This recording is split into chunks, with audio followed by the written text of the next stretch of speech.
The arbitrary. This is the last epistemological topic in the course. It's going to be much easier, I hope, than the ones on objectivity. This is not a topic you can approach from scratch. It presupposes some inductions in epistemology, but that's no problem because you've had them all that you need by now. And I'm going to wait, but instead of specifying the necessary context at the outset, until we reach the need for a given item and then bring it in at that time, a given earlier item. I'm going to state as the opening context only what you need to get started at all, and that's going to be the new method for all inductions hereafter.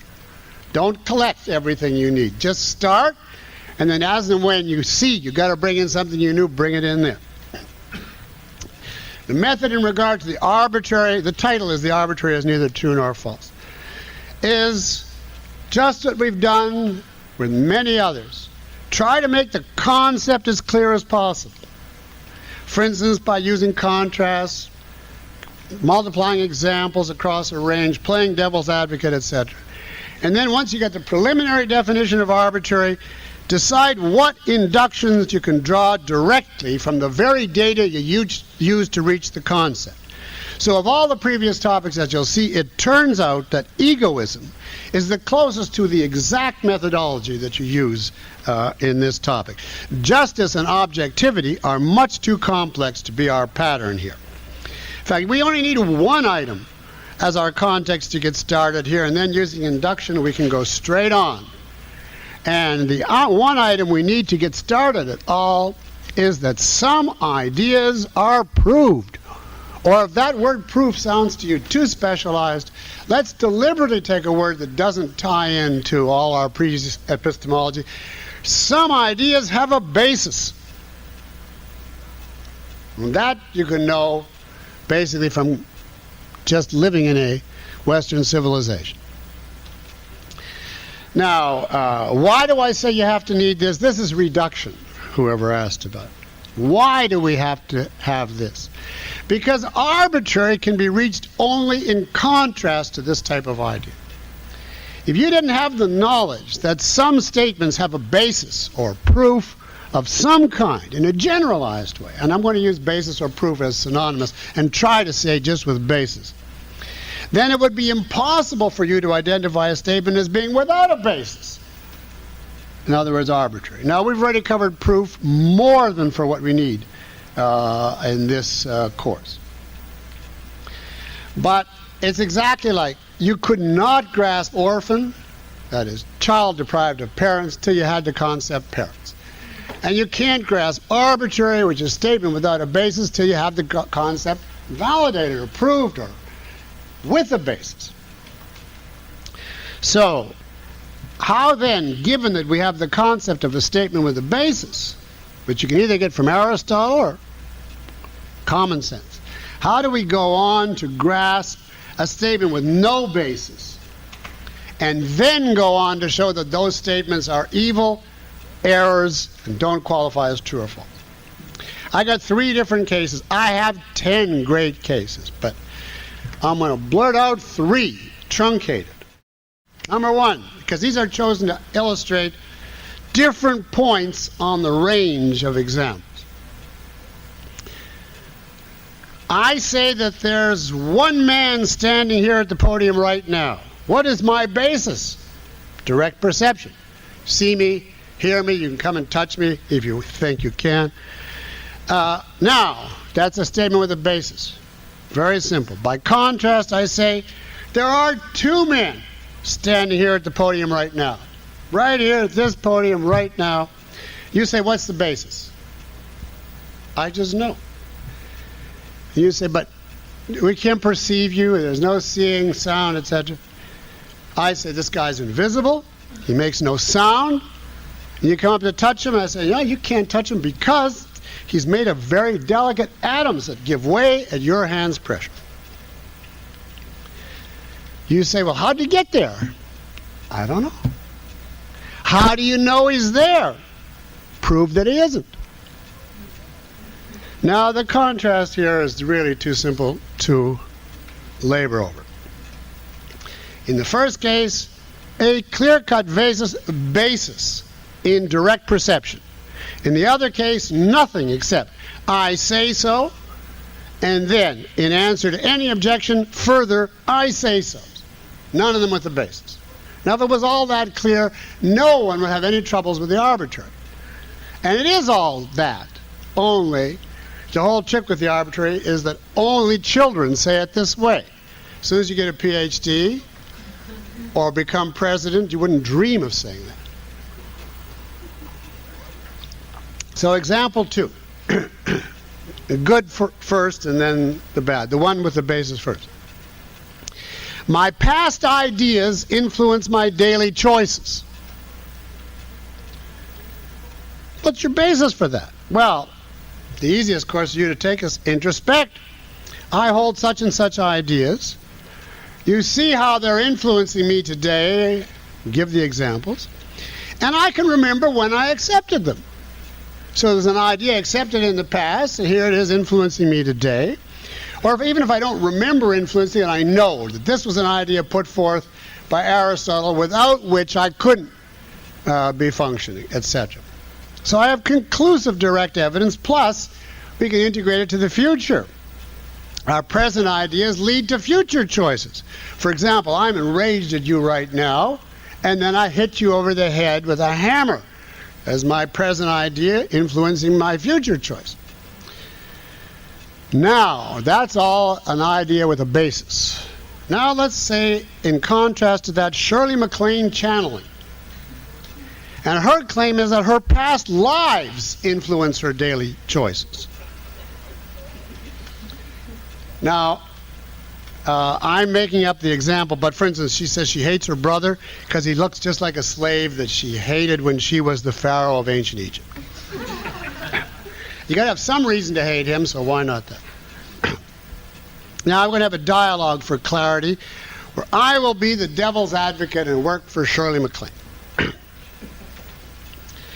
And you will be you. You object, but we know that the soul is intimately connected with the body and the brain and can't survive its destruction. So there can't be any past life.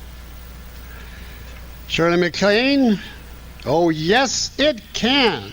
Because you're talking about the prosaic soul of science.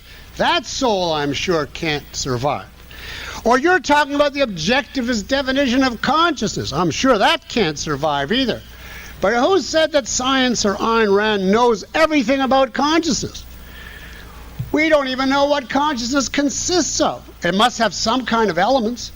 And something can't become nothing. So these elements must have always existed in some form, even before this century. QED. Then you say, but if you don't know about these elements, or what they are, or how they survive, by your own statement, how can you say what forms they take before birth? I remember. I remember my past life. And you say, I don't. She says, I do, and you will. You will have the same basis that I have once you die. Because you'll see God, you'll remember this conversation. So don't tell me about a basis. There's going to be a real basis. It's coming. What's wrong with the basis coming in the future? Now, Shirley continues. You know what science, the whole thing about science is the hypothetical deductive method. Well, we put forth a hypothesis, and then we have a decisive observation to test it, but it can take years. Now, you never hold that against science and say, well, they don't have a validation now, therefore it's out. Not at all. Well, I'm exactly like a scientist. Just like Galileo, I'm making a future prediction. What's the difference here? Why is everybody persecuting me because I make movies? At which point, you think she's got a good case? At which point you say, well, I think there's a difference between you and Galileo. One of you has a foundation in present knowledge to make this hypothesis, and the other has not. And one of them is able to define in sensory terms, or at least reduce to specific sensory terms, to observations now describable, exactly what is going to find or not find that are to be made in this world and how it's going to end the question. But your case, surely, is undefinable because by definition, the senses aren't involved. There's no specific observations you can cite about seeing God. And there's no means of carrying out this except your whole advice is die and see. In other words, we're going to get this future basis only when by present knowledge we won't be around anymore. Therefore, I still say you have no basis. It's a lot of talk. It's not just the open, I say so, I say so. This is now tricked up to sound like argument, discussion, evidence. But it's talk which consists of arbitrary hypotheses and why we can't have evidence today but will somehow someday. But in terms of what you have actually said, not one jot of actual basis, even of an early contextual kind. Nothing. Okay, last example. Now, Shirley MacLaine is an inherently mystical example. That is not always the case. The most advocates of the arbitrary do not invoke the supernatural on a strictly quantitative basis, because they're all PhDs, you know, in science. There's a major effort by proponents of the baseless to appear logical, rational, scientific, and unanswerable. On the face of it, it may seem, God, this guy not only has a basis for his claim, he's got it proved. And in these cases, a great deal of thought, I repeat, a great deal of thought on your part, mental work, occasionally elaborate, is needed to grasp that the claim is baseless. It's not self-evident that a claim is baseless. It is not self-evident that a claim is baseless. Unless the guy conveniently stands up and says, this is true because I say it, or because God told me. But they don't do that in universities. Now notice, I'm not saying it's not self-evident that it is wrong. We're not talking about right or wrong. The question is it obvious or not that there is no basis? And it is not obvious. Now I'm going to reverse the order of examples in this last case. Let's take the bad one first. Better than this for bad, you'll never get. Johnny Cochran at the OJ trial, claiming a police conspiracy. Now, it would have been very convenient for Judge Ito and Marcia for him to stand up and say, I say so, and God told me. They laughed him out of court. He wouldn't dream of doing that, not at the salary he's paid, which is a lot better than movie stars. So these people are experts at concocting the arbitrary and concealing that it's arbitrary. He doesn't stand up and say, I made this conspiracy up out of whole cloth, we're desperate. On the contrary, he drenches you with this worldly facts, some of them actually true, and impeccable inferences sometimes. And here's just a few of what I could take 20 out of that trial, and on that basis alone convince any jury. Furman planted the bloody glove. What about that? Is that a fact? Well, what's your basis for that, Johnny? Well, what about F. Lee Bailey's statement that Marines know how to do these things? Furman was a Marine. So that's evidence, right? But what about the fact that Furman couldn't have done it according to the circumstances that were revealed, including all the witnesses? Ah, yeah, but they're part of the conspiracy. So he could have done it. And he's motivated to do it because we had a conspiracy. Now that, you see, is the vicious circularity. You see, he's just going back again. Or another one. The police lied about why they entered the OJ property in Brentwood. True, they did. But why did they? He's automatically saying, yeah, it's part of a conspiracy against O.J. and they're covering up. Or did they lie because they didn't want to go through the hassle of getting a search warrant and maybe letting a killer on the premises get away? And this kind of lying is daily and routine by all police officers across the country because, given the so-called exclusionary rule, they're constantly in the position of lying or letting killers get away. The exclusionary rule, by the way, is the perfect example of something made up by the Supreme Court with no basis whatever. But that is not what we're talking about here. Or let's go on to another one, now that you're reeling from the bloody glove and the lying police. What about the police being sloppy about blood collection and storage? Again, absolutely true. The only thing is, the LA police, from what I can gather, are sloppy about everything in every case. The question is, did this sloppiness and carrying around in their back pocket and playing soccer with it and so on, did that change the DNA evidence? And expert after expert proved that it was impossible to have all of those O.J. indications by a sheer collection of accidental manipulations. It's beyond the laws of probability. And to hear a brilliant presentation of that, read that book by Vince Bugliosi called Outrage. He takes that apart completely. If you took the DNA and hammered it, poured acid on it, the most you could do is obliterate it. You couldn't take somebody else's DNA and have it come up OJ's. Everywhere. So here we have a series of irrelevant data and or groundless interpretations of data piled up, obviously in the hope that the sheer accumulation will qualify as a basis, even though every single one of the constituent items is irrelevant.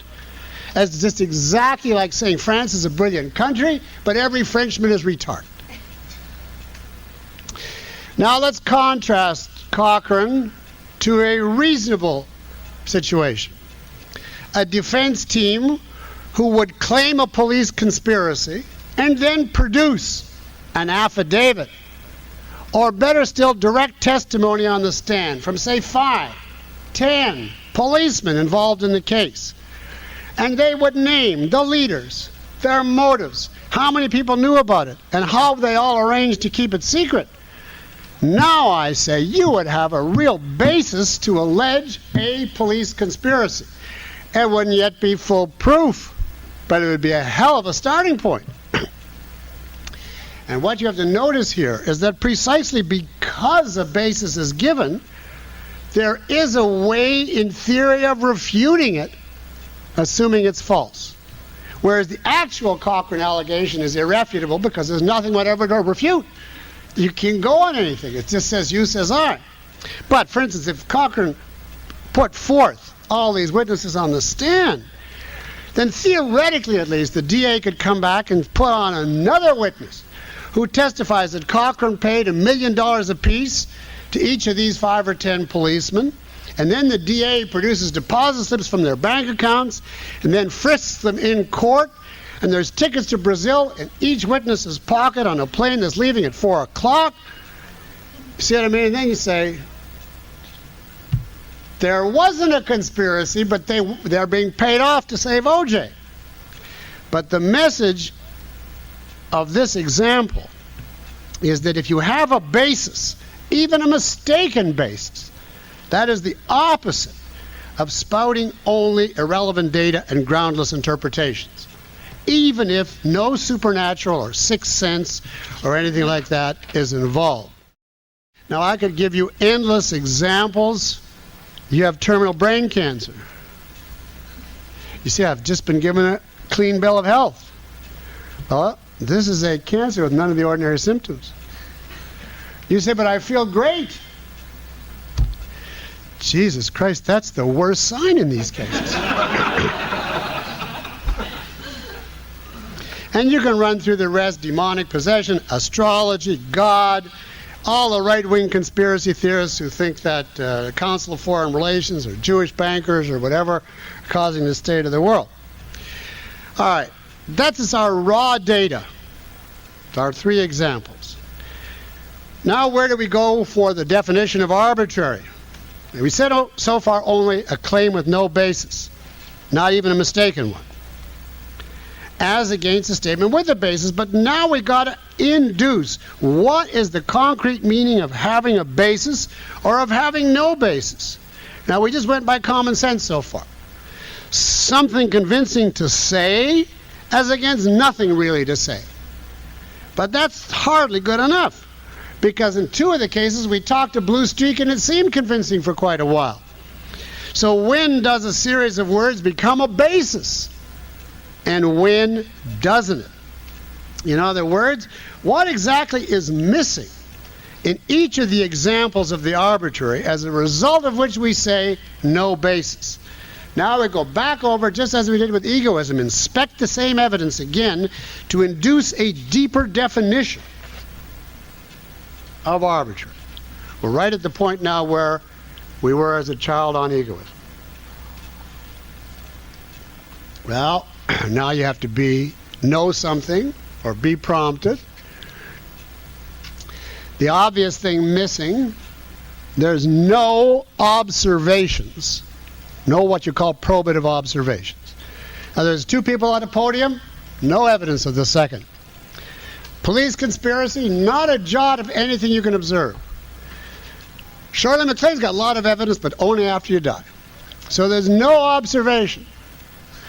By the same token, no logical argument, because any argument is either circular or itself has no basis or is contradictory. There's no integration with past knowledge. Now this is true in all three cases, but I deliberately stressed the Shirley MacLaine example because she's continually saying, your past definition of soul doesn't apply. Your past definition of consciousness doesn't apply. And in one way or the other, that always happens. Your past definition of man doesn't apply. Your past understanding of conspiracy doesn't apply, etc. There's no tie to any preceding cognitive context. Now let's see if we could get an induction out of that. There is a word that means item of knowledge tending to establish or prove an idea. And that word is evidence. We could then say that what do we mean with no basis is no evidence. No perceptual evidence, in other words, no observations, and no conceptual evidence. In other words, no logical process either of induction or deduction. Of course, here we have to tip our hats to Aristotle, who told us that these were the only two ways to get knowledge. So there, you would have to know that or you'd be stopped here. In other words, though, there is no relationship between the claim and anything cognitive, whether it's observed facts now or in the future, or past premises, including past definitions or past knowledge of any kind. Now, I want you to get one last point at least, and then we'll stop for today. This is a cognitive, not a linguistic issue. It is not a question of have any words or statements been uttered by the person to really support his statement. That is not the question. For example, I stand up here, I look at the TV monitor, and I say, there's 3 different locations pictured. San Francisco, New York, and me in Irvine. And somebody out here raises his hand or on the phone and says, what's your basis for that? And I shrug and say, I'm in a hurry, I don't care to discuss it. Is this an arbitrary claim on my part about the 3? After all, I didn't give you a jot of evidence. No, it is not. I am speaking within a context where it's understandable and legitimate for me not to waste time, and you should know this. Plus, I know and you know that the evidence is accessible to anyone who wants to bother to take a look. So the fact that I don't verbalize such evidence does not make it arbitrary. Arbitrary means detached from any rational, contextually available evidence. But if the evidence is available, the fact that I don't enunciate it proves zero. Now, I think we're going to stop at that point out of necessity, and we will pick up 2 weeks from today by finishing up our better definition of the arbitrary and then going into the question of why it's wrong. So, by judicious cutting, including omitting the end of the class, I have 6 seconds to say thank you very much. Good morning, good afternoon, good evening around the world. I left off with the statement that an arbitrary statement is a claim without a basis, neither perceptual nor conceptual. And we concluded this by induction from several cases. It is a statement detached from any rational, contextually available evidence. And I'm going to pick up right from that point. If Shirley MacLaine, carrying on our example of last time, had said the following about her past lives, it would have been okay. If she had said a speech to this effect: all available rational evidence is admissible. It counts. I mean by life exactly what scientists define it as today. I mean by soul just what Ayn Rand says. I accept the whole current context of knowledge, including everything we know about consciousness's dependence on the brain. And I still say that my past lives influence my current behavior. Then her statement would not be detached from available evidence, even though she has stated none herself. In that case, we could, if we wanted, easily relate her statement ourselves to what we already know, grasp that it's a contradiction, and pronounce her statement false. That is completely different from the epistemological situation that I gave you last time, when Shirley MacLaine's statement amounted to, I transcend and throw out some or all of our current rational definitions and context. So to sum up, what does it really mean to say that something is arbitrary? When somebody says X is so-and-so, whether it's God, the immortality of the soul, the past life, you name it, which of two things is he saying? One is arbitrary, one is not. If he says, I am talking about X, whatever it is, using all the relevant concepts as we rationally define them now, I'm holding the total of the cognitive context, all of our knowledge, including all ideas that are reducible to sensory evidence, present or to come. All of that is welcome in determining the status of my claim. That is not something detached from all available evidence. It's not arbitrary. Versus, I am talking about X in a sense transcending the knowledge, the data, the concepts, the definitions, the whole context available to us. That is arbitrary. Now I put in those two statements the evidence present or to come because I want to be able to cover cases like one I cited last time where I look at the screen and I say it shows 3 locations. In other words, the evidence is available, but you have not yet sought it out. So it doesn't have to be the evidence that's actually pushed into your face. As long as I say so on a real basis and I can specify, I can define the specific evidence to come and how you get it. It's allowed to include evidence to come. As against Shirley MacLaine, who says, yes, evidence is coming after you die. So the essence of the issue with that understanding is, does the claim permit you to hold the total cognitive context? Fine, no problem, not arbitrary. The arbitrary is when it's detached from all and any evidence. It's simply not connected with, not relatable to anything we know or are rationally able to learn. Harry, where are you? Oh, you're over there. Okay. Now let us make some integrations. The echo has just started. I guess it took a while to get across the country. we should make some integrations with the principles we've already acquired about knowledge from Aristotle and Ayn Rand. Somebody has to mute themselves. We learned from Aristotle the need of observation and of logic. And that was a requirement of our being able even to reach the concept of a proved statement, and thereby of an unproved or baseless one. We learned from Ayn Rand by a further series of inductions the importance of context and integration to knowledge. So at this point in our development, we already have complex information about what is required for something to qualify as knowledge. Well, we are now then in a position immediately to say about the arbitrary what?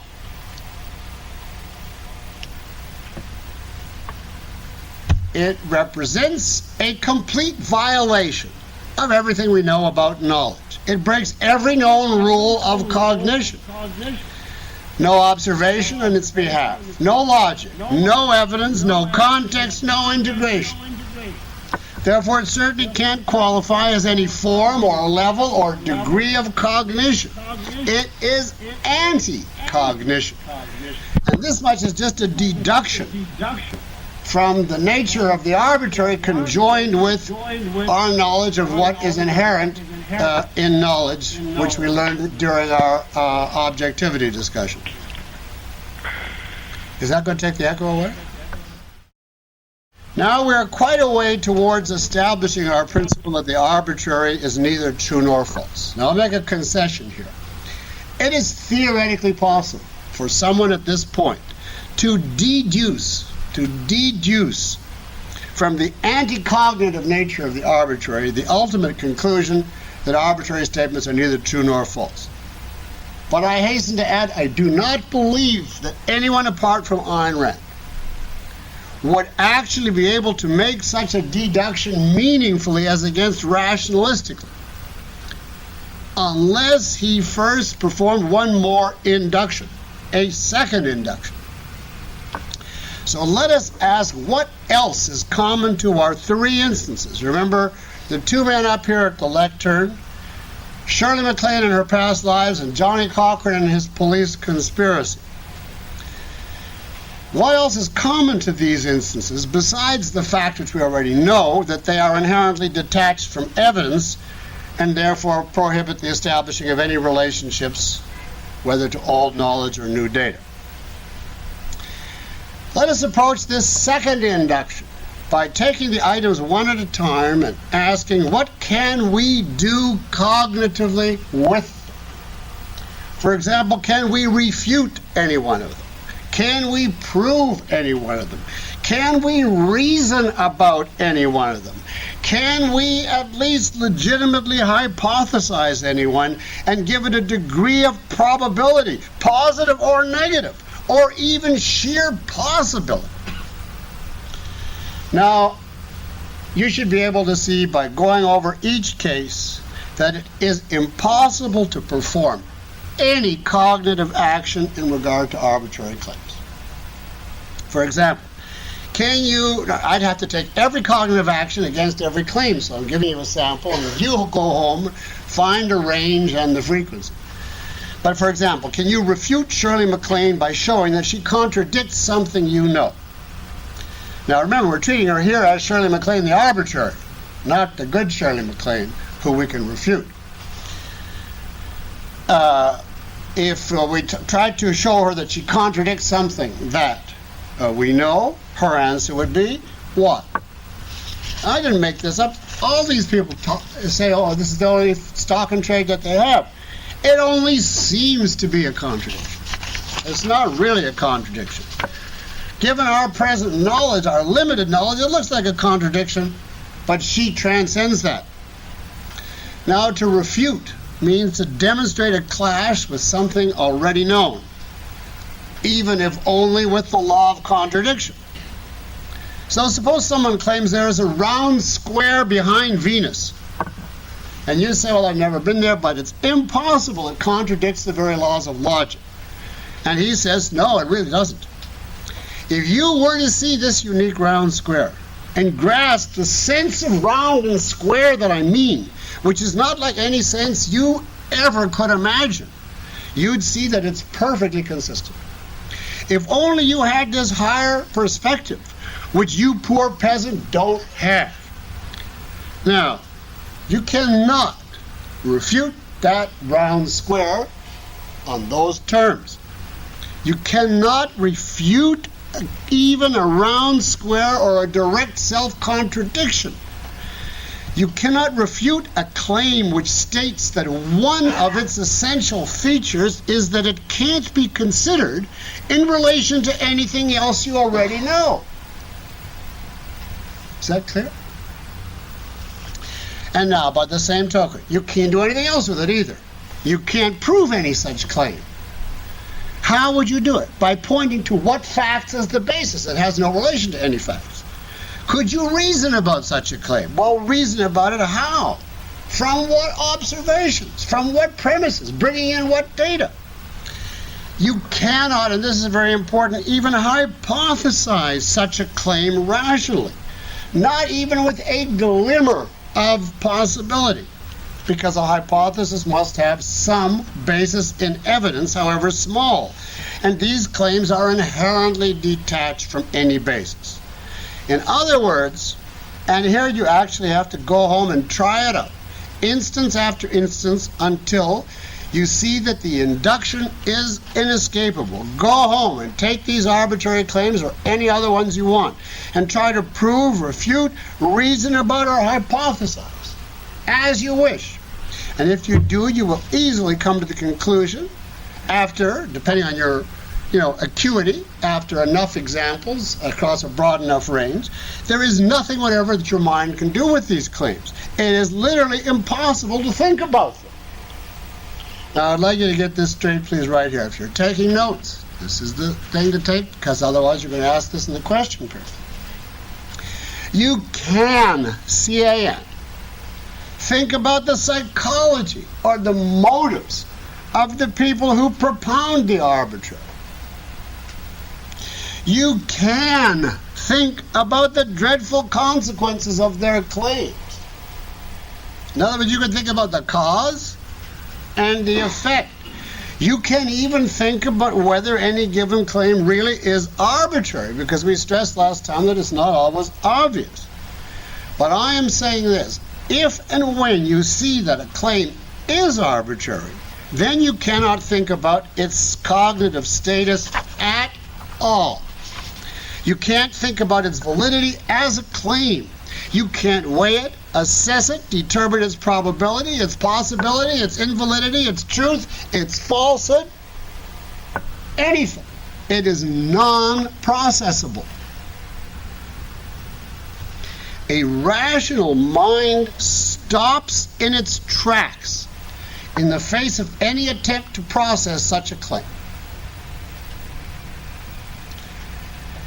Now, I want to introduce a word that we're going to make big hay out of subsequently. A rational mind is functionally paralyzed in this context. It's paralyzed if it tries to do anything cognitive, to weigh, to judge, to process, to classify. There is nothing it can do to move one cognitive step in any direction once the arbitrary sets the task. So if you try to do it, you just sit there. You cannot move a muscle without cheating on the assignment. So remember the word paralysis. When I write my book, I'm going to have a whole chapter on paralysis. This is an infantile, but adult paralysis.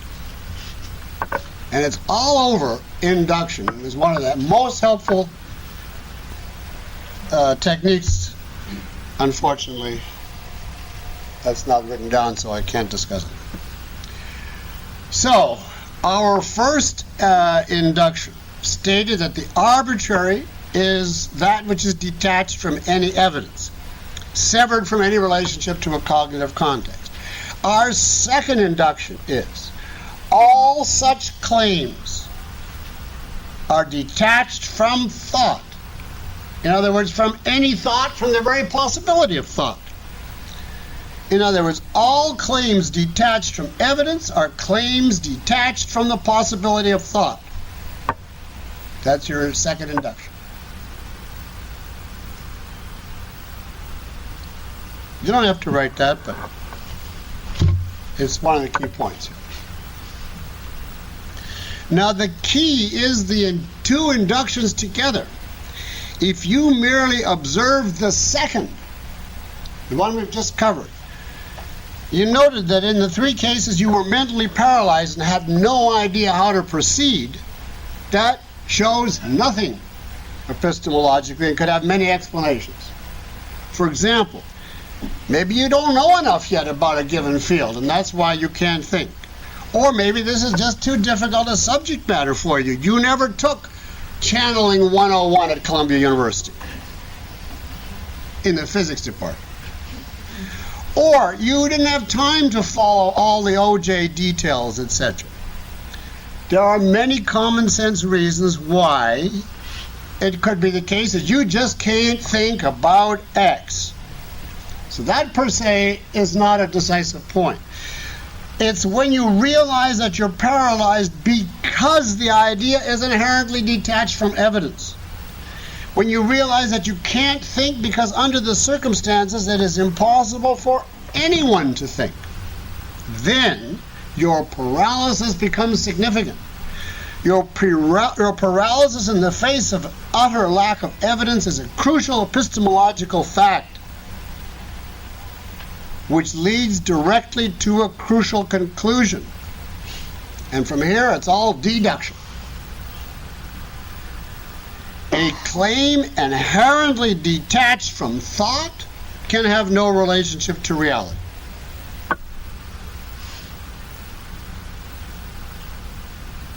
In other words, that's a very simple statement.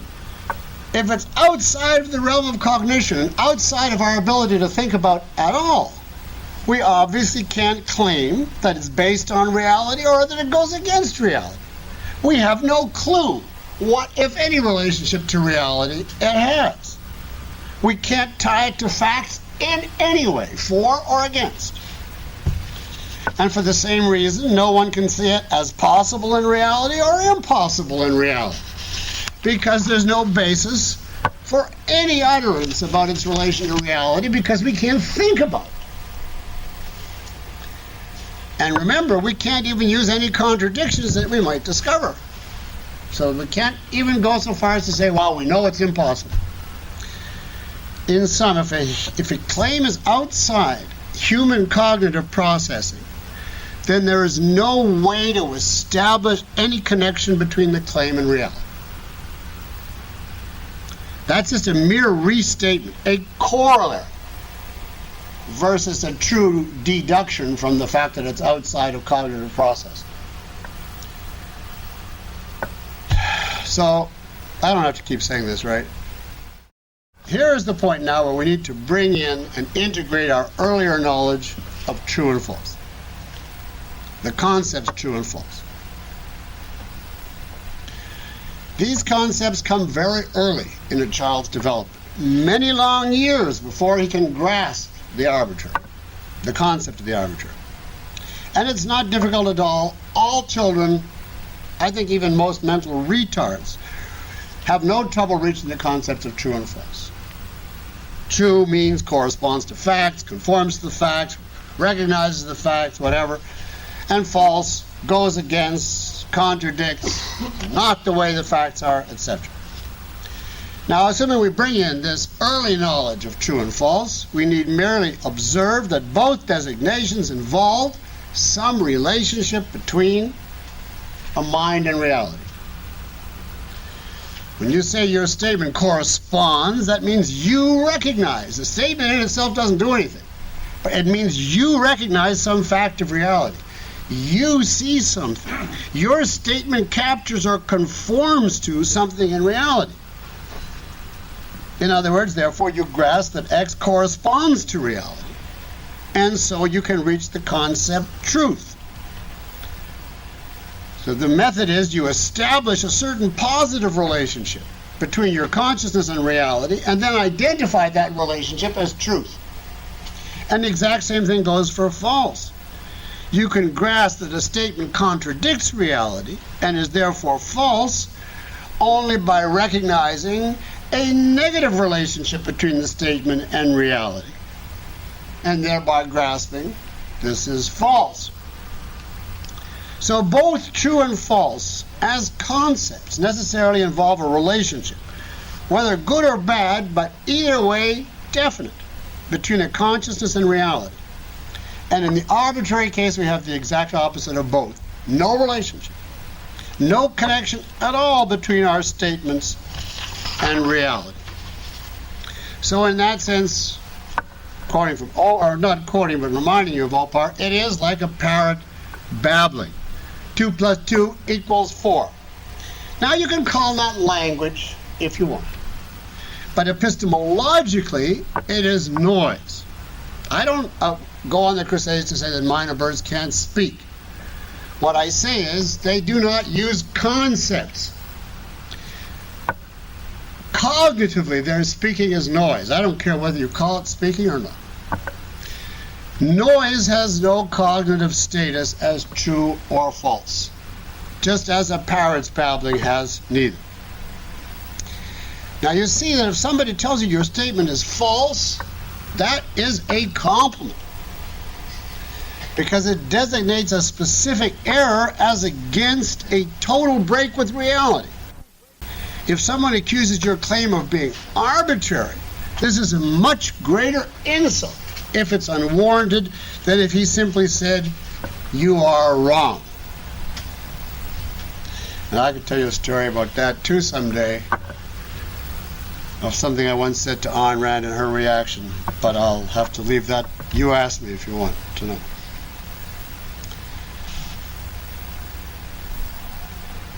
The arbitrary has no cognitive classification, and therefore no classification in relation to reality. The whole point of the induction is to see that is cut off from cognition and reality. It's pure babbling. As Ayn Rand once said about it, it is as if nothing had been said, because nothing of cognitive value or validity has been said. So now it becomes a practical issue, and we can deduce the answer from what we've said so far. What specifically should we do when confronted by an arbitrary statement once you know it's arbitrary? How do you handle it? And the objectivist answer is, forget about it. Don't talk to babblers and don't babble yourself.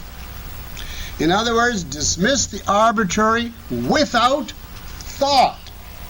Now, if you're taking a sentence down, take that one and underscore without thought.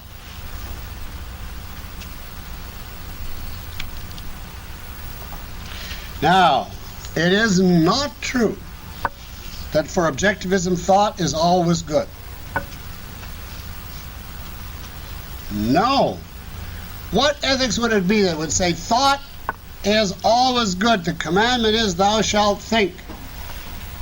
That would be intrinsicism. And she even says in Galt's speech, if I were to use your language, I would say that was the commandment, but I won't use your language.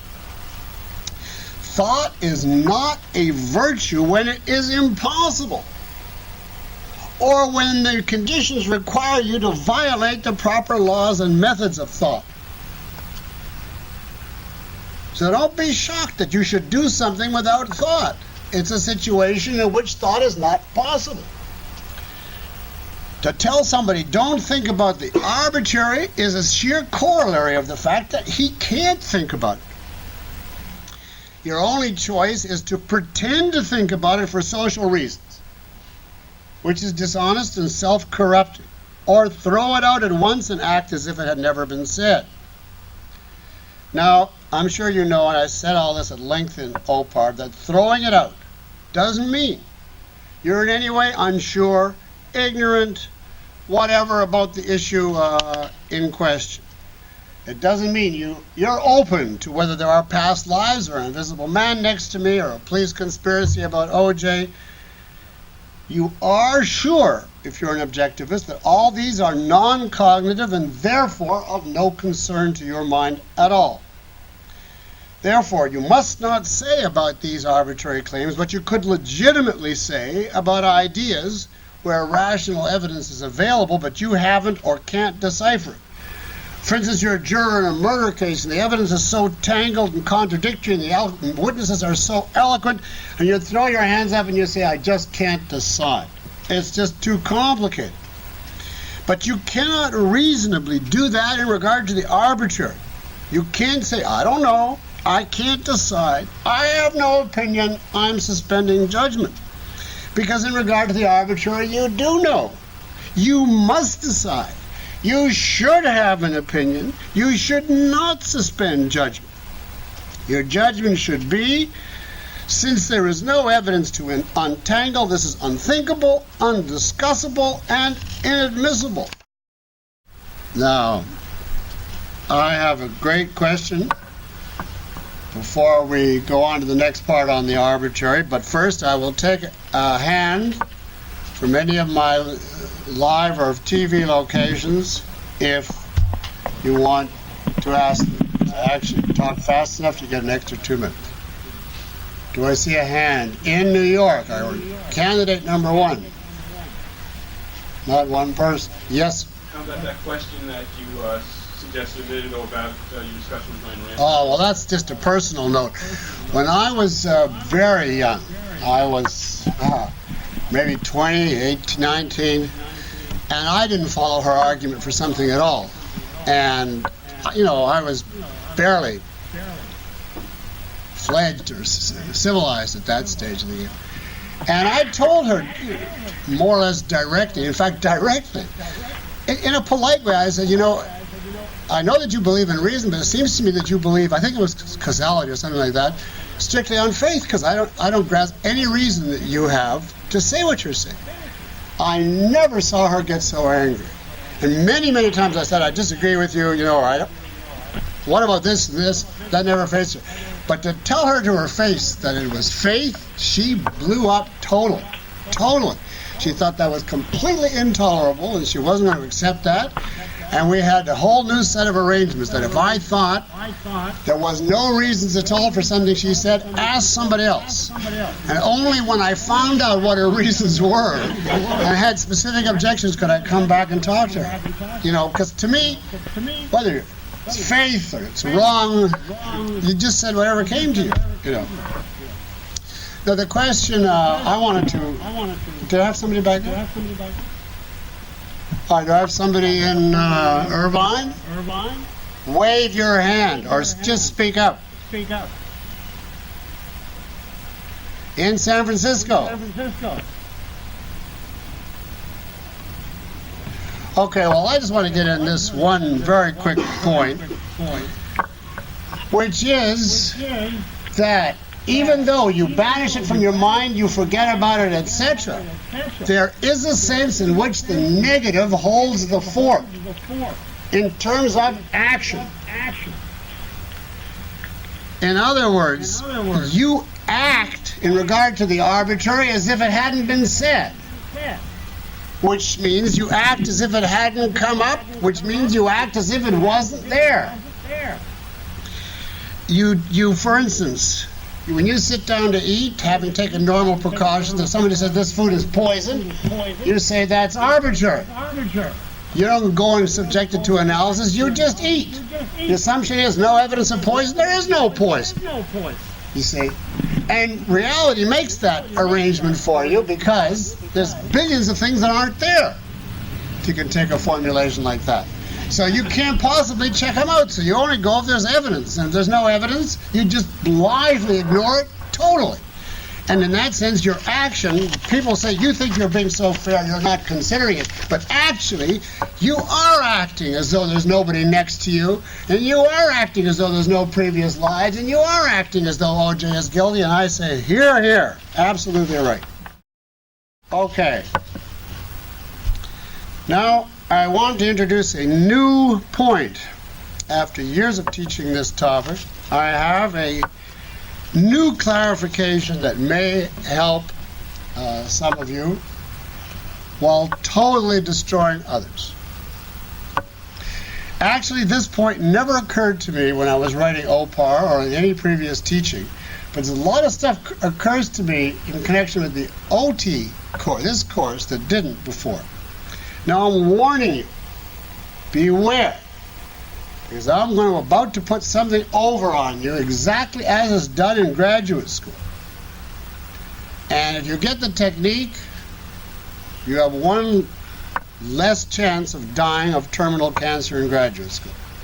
The odds are still bad, but so be careful, and I'll untangle it all before the half hour is up.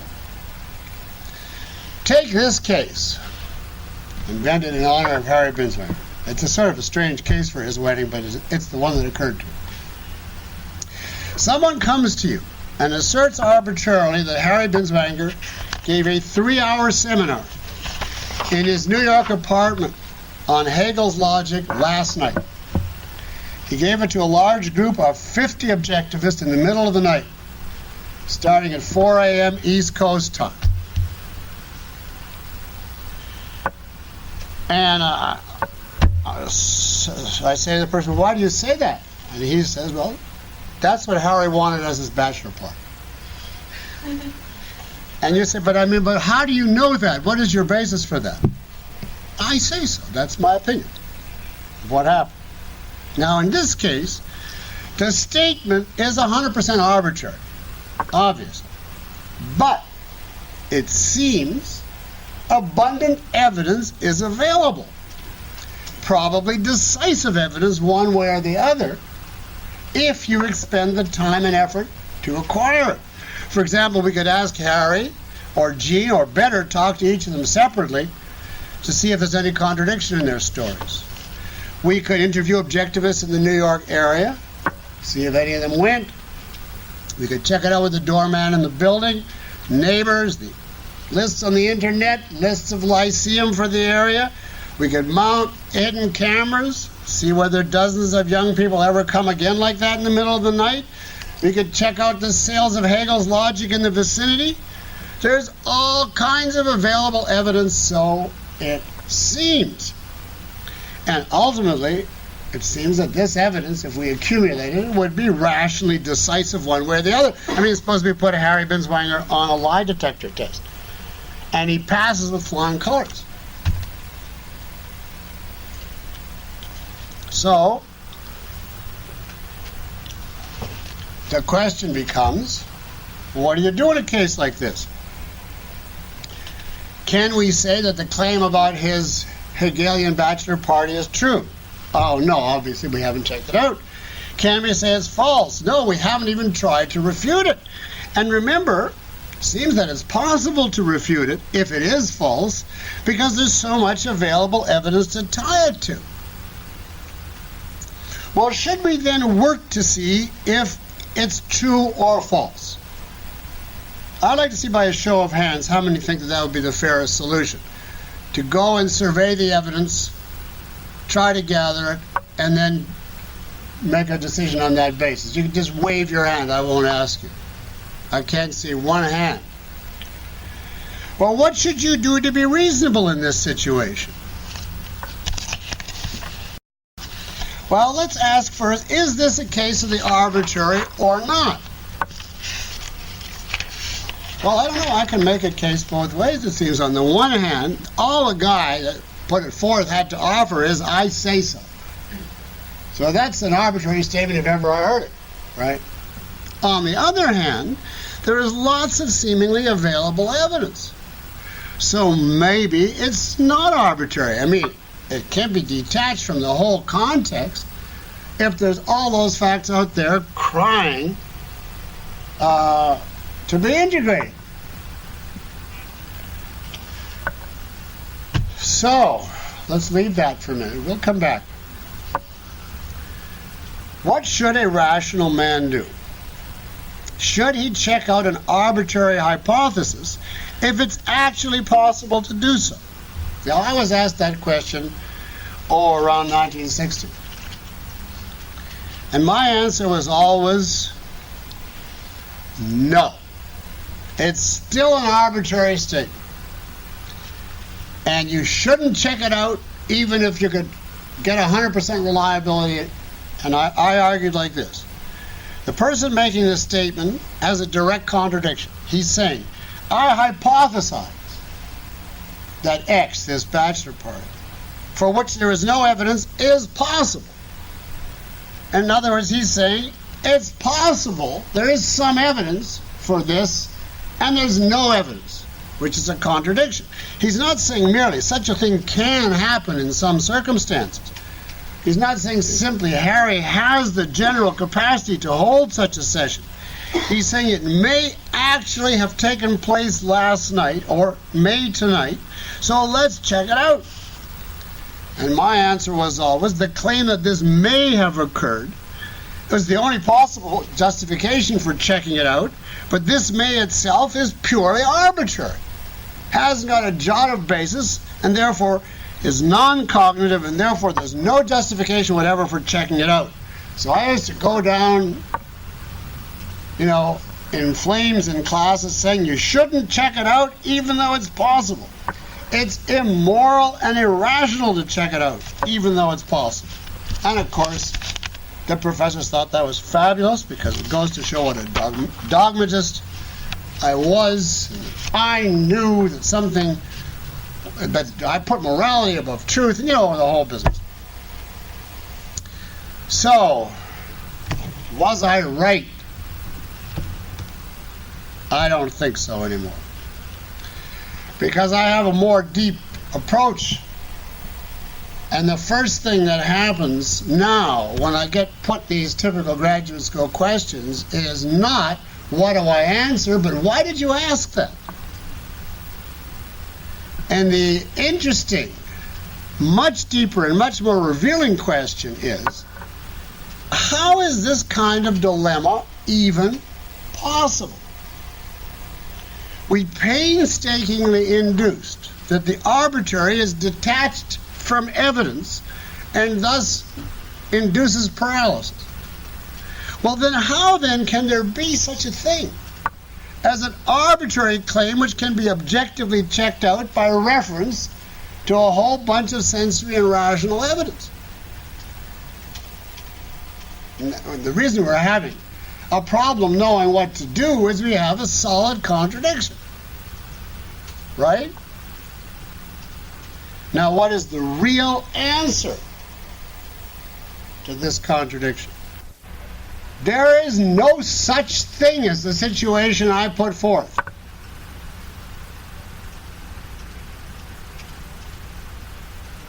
Only a professor could make it up. The hypothesis about Harry's logic party cannot be checked out. Can never be verified or refuted. Never. Except if you give up reason. And then you have a lot of troubles verifying. Now, I got to explain this to you. This is where, as soon as the professor gives you a puzzle, you know right away there's something vicious. Because he wouldn't put it in the form of a puzzle if it wasn't to destroy the mind. Now, I pulled a deliberate professorial con man trick on you in order to get you into this stage. And I did it because I hope you can learn from it, because there are hordes of objectivist graduate students thoroughly confused who fall for these old tricks on a daily and even hourly basis, judging by my mail. And I used to fall for them too and bring them back to Ayn Rand, who was continually amazed at my gullibility. She said, "You didn't see through that?" And I'd say, "Well, no, we could check it out, and he didn't give any evidence, so it's arbitrary, but it's not arbitrary." And she'd look to the ceiling and roll her eyes as if, what is the use of talking to another human being? Now, the trick is to insinuate a contradiction into your minds by making you focus on a concrete without reference to any principle. In effect, I set the situation up so that for you to follow and understand what I am saying, you have to become concrete about it. And that leaves me free to be utterly unprincipled. Because you're so busy. It's truly a sleight of hand. You know, like a prestidigitator, where you can't see what he's doing because he moves his hands so fast and you're looking at the wrong spot. And that is what all higher education in the United States, all humanities consists of. It consists only of excellence at this. In fact, you have to be excellent at this by definition, or you can't get a PhD, because getting a PhD consists of demonstrating that you can take in other faculty members by this same method. So let me show you how it works. And the simplest way to reveal this trick is to go back to egoism, which is turning out to be a very valuable lecture, much more than I thought at the time, because it has everything important about induction in it. Only I didn't know it when I gave it. But I want to remind you about some things that we said in egoism, and then show you how it applies to this trick today. Do you remember when we discussed altruism in lecture 3? I said, don't let your opponent delimit the scope of his theory. Don't let him say, I don't mean, self-sacrifice of your life for the world. I'm talking about a nickel for the poor. I'm talking about the lives of a few boys from Idaho for Bosnia. Other than that, I'm for selfishness all the way. Now, you remember that I stressed that you have to take altruism, if you are assessing it as a way of life, as an inductively reached universal principle of ethics, and then apply it across a whole range of situations and evaluate it, just exactly as we had to do to induce and validate egoism. We had to regard it as a universal, all-embracing principle. Philosophy can be approached only via principles. That is the essence of an inductive approach to philosophy. Now, we're going to stay with this lecture 3 for a minute, because then when you get the point on this, it'll be child's play to see it on the arbitrary. Imagine this dialogue. The altruist says to you, Mr. Needy is going to come begging to your door. And when he does, your duty is to give him your china. No more. Not your silverware, your rugs, or your furniture. After all, you have some rights too. Some sacrifice is good, but total sacrifice is ridiculous. We'd all die. So some selfishness is necessary and good too. Now, if you let an altruist say that, that is the greatest coup that he will ever achieve. Because what he accomplishes by you passing that on, saying nodding and say, okay, let's go on from there, is that the idea of principle has been silently but totally thrown out. The only issue now to focus on is who gets the china.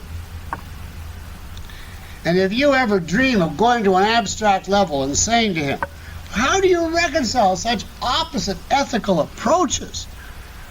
His answer is a total brush-off in the form of, oh, this isn't a matter of theory we're talking about. Ethics is concerned with practical decisions.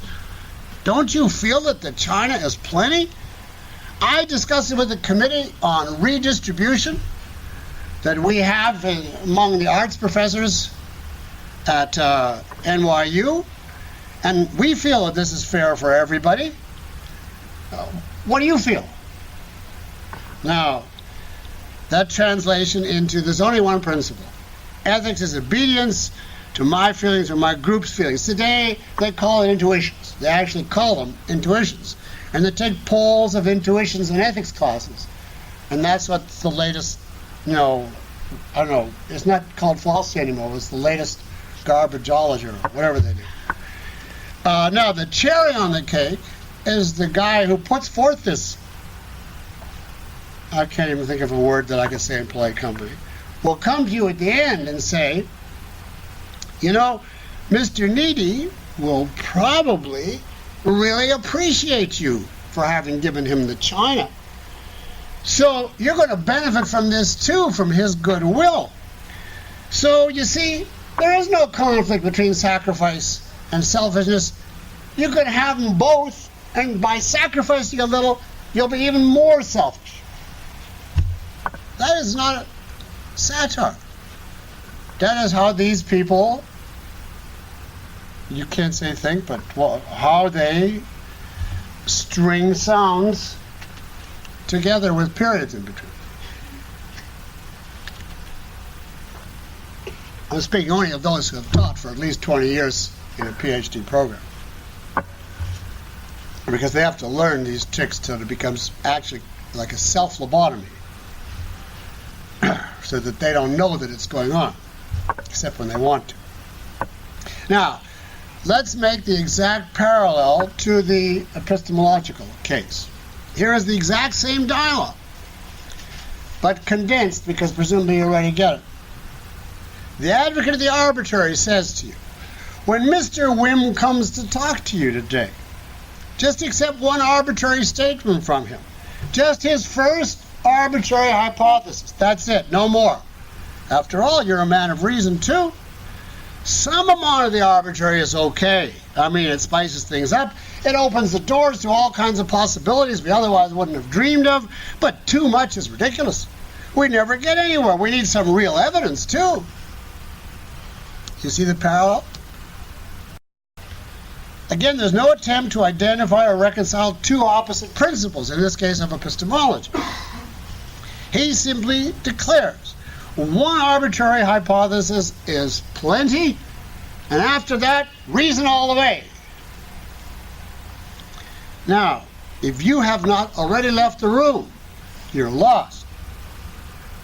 Completely lost at that point. If you don't say, I resign, I withdraw, or at least I retire from the discussion. If you open your mouth on that premise, you're finished, because this is what happens.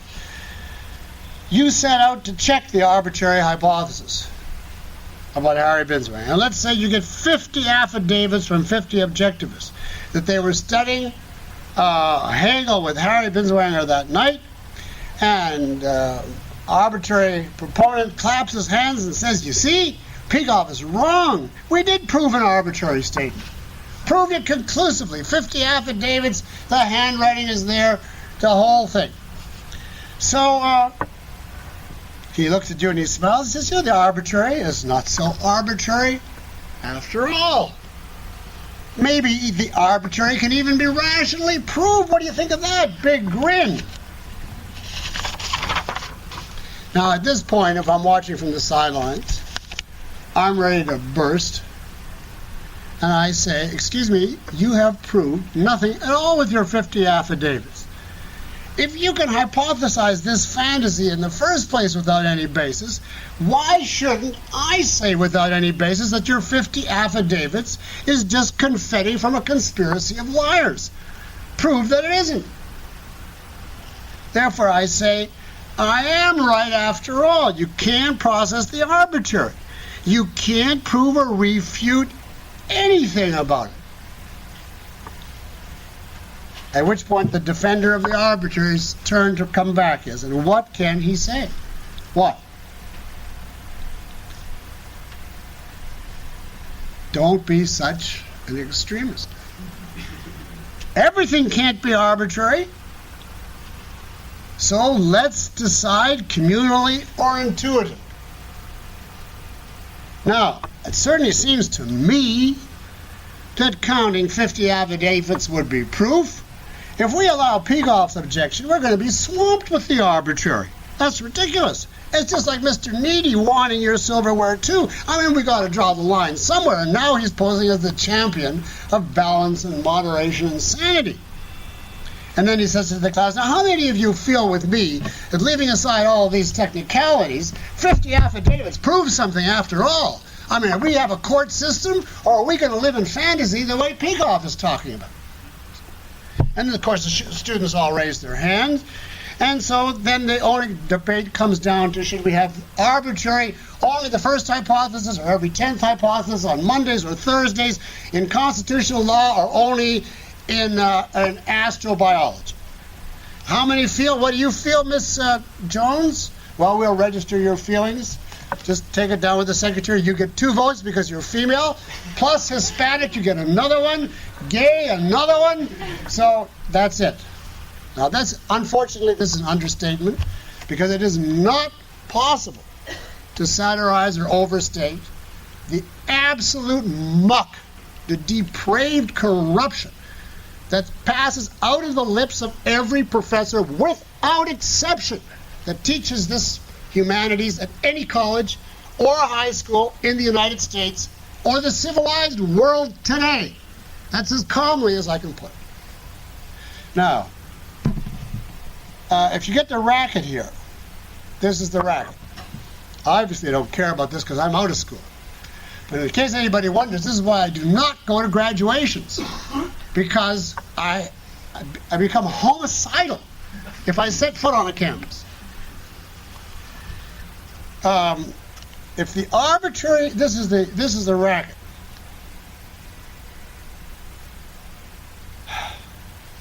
If the arbitrary is endorsed as a principle, then its advocate looks ridiculous, and his viewpoint wipes out all cognition.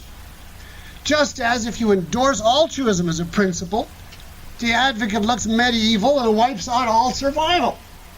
So the idea of these swine is to sneak the evil in now and then under the guise of not being extremists, just a little bit of it, camouflaging it wherever they can as its opposite, and emitting as loudly as they can at the same time a noisy devotion to reason, proof, selfishness, life, whatever.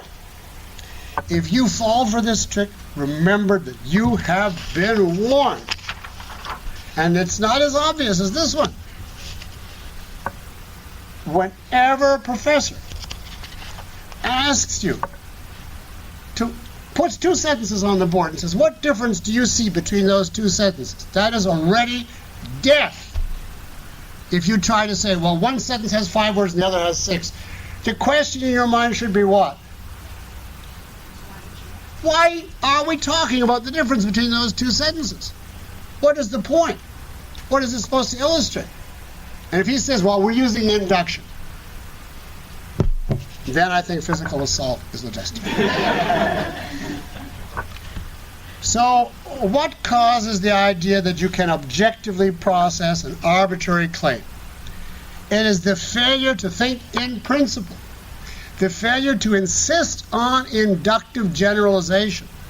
It's the willingness to discuss, consider, listen to, or allow into your thought an example or a chart or a sentence apart from a principle. In other words, the cause of our dilemma is an unprincipled acceptance of or indulgence in someone's irrationality, even if only accepted hypothetically for 5 minutes to follow his mental process. And of course, you know, if you uphold one instance of unreason, you destroy reason across the board in every branch of philosophy. So my final conclusion reverts to the point that there is no case, none whatsoever, not a single one, where you can process the arbitrary. Not if you uphold reason as a matter of principle. Of course, you can do anything you want if you dispense with principles, except that you're not doing anything except modern philosophy.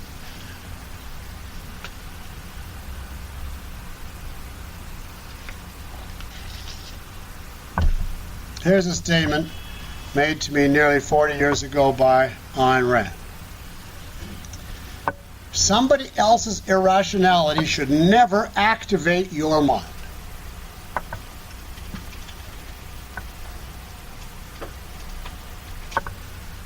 It should never stampede you into a cognitive judgment or inquiry of any kind, other than a psychopathological inquiry about the person. In other words, your cognition including whether or not to start the process, should never be at the mercy of a maniac or an irrationalist. Or let's borrow from Johnny Cochran. There should be no rush to judgment or to think. Only reality, which includes other people's rational statements, can properly lead to any cognitive quest. I thought that was helpful. Now, in closing on the arbitrary, I want to just integrate it briefly with the other topics we've covered in this course. Reason as man's means of survival. Well, we now see that the arbitrary is a major threat to reason, a derailment of it from its job of cognition, so that if you integrate, that should lead you to the conclusion that the arbitrary is a threat, therefore, to productivity and to survival itself. And do you see any world-scale evidence of this? Yes. Any civilization ruled by the arbitrary, and usually the arbitrary starts with what letter? F for faith, which is just a religious variant of the arbitrary. Wherever there is widespread faith, that is acceptance in the absence of evidence, there is widespread poverty and misery as against the few errors of logic and abundance. Integrate with egoism. The epistemological essence of the arbitrary is pure selfishness. If I don't have evidence, I throw it out of my mind.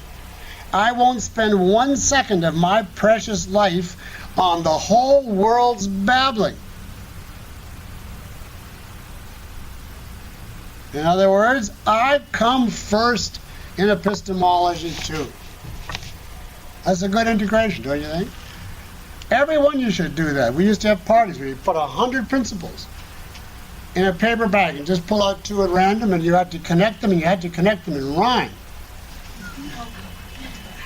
Justice. Indulging in the arbitrary is a perfect example of something volitionally bad that people do. And therefore, justice demands an appropriate negative from you if it's within your power. And what is that negative here? Don't sanction the person by discussion or argument, which is what he most wants. His ultimate hope is to get from you the agreement that you're both involved in legitimate cognition, even if you disagree about some point. So the epistemologically correct policy, throw it out, is the morally correct policy. It is specifically the just response. Just say, I refuse to talk to you about it.